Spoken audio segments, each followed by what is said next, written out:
Howdy, YouTubers. This is Raina. I just wanted to clarify something that I had said in a series of earlier videos regarding the sun signs because I received some comments from viewers who said that they are nothing like their sun signs, even though I gave a disclaimer and I said that the sun is just one influence in the chart. There are, many other influences, and you can't rely on just the sun for a thorough examination of your astrological influences. However, I was thinking about it a little bit, and those people who seem proud almost that they don't resemble their sun signs, I would ask you a question.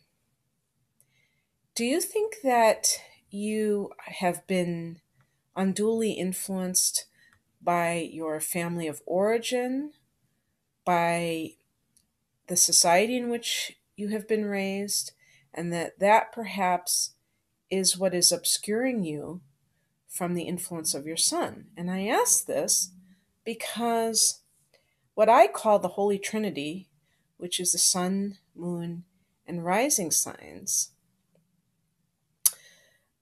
seem to exert the most influence over our personality as a whole.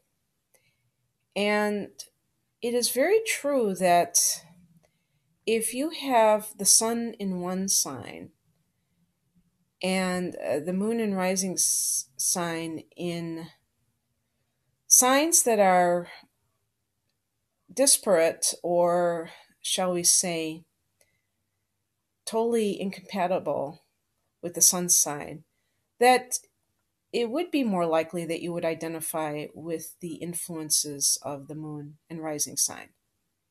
However, you came into this incarnation with your sun sign being there for a reason. And this is that you wish to achieve the objectives of this sun sign. And so even if you have a sun in Aries and you have a bunch of planets in water and earth, and you consider yourself more earthy or watery than you do fiery, it doesn't mean that you're not supposed to work for the dreams associated with the sun in Aries. It just means that you have a greater obstacle to overcome in terms of maybe influence from your environment.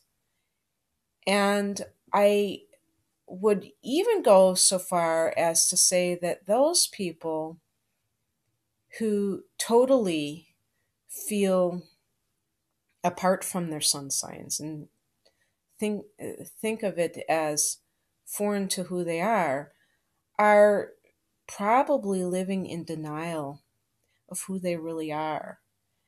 And it would be a great exercise for them to really explore the qualities of their sun sign and ask themselves if these qualities feel threatening to them, and if these are the qualities that their earlier influences and their surrounding influences right now, like the type of geographical location they live in, the types of people that they hang out with, if these qualities of the sun sign are things that are not approved of by their environment. And even though this may be a reality, it just means that these people have to be even more brave when it comes to being who they are and shedding those influences, because those influences are not, who they are meant to be ultimately in this incarnation. The moon, I believe, is the psychic baggage, the karmic baggage, the law of attraction that is no longer serving them type of deal, that they have attracted a certain mother in this lifetime, a certain set of circumstances, a certain emotional makeup, which may not serve them. And the rising sign is the family conditioning as a whole and the first 30 years of life. And I believe that this is a great way of looking at the rising sign because, sometimes it takes about 30 years until you reach your first Saturn return when you can really kind of break free from the earlier conditioning. And I'll leave it there for now. And I hope that I've given you guys something to think about. Take care. Bye. Hare Hare हर नस कहे